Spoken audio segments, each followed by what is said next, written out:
రాముని సొంత తమ్మునికి రామకార్యంలో పాల్గొనే అవకాశం రాలేదు. కానీ కలియుగంలో రామకార్యంలో పాల్గొనే అవకాశము మనందరికీ ఉంది. అది ఎట్లాంటిది రామకార్యము అనంటే, మనమందరం కూడా మన దేవాలయాలని కాపాడుకోవడము రామకార్యము, మన గోవులని కాపాడుకోవడము రామకార్యము,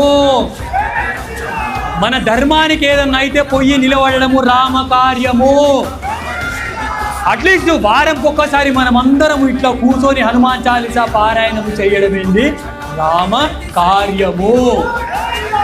ధూపదీప నైవేద్యము లేని ఆలయాలల్లో మనం ఒక్కరమైనా సరే పోయి ధూపదీప నైవేద్యం పెట్టడం ఏంది రామకార్యము.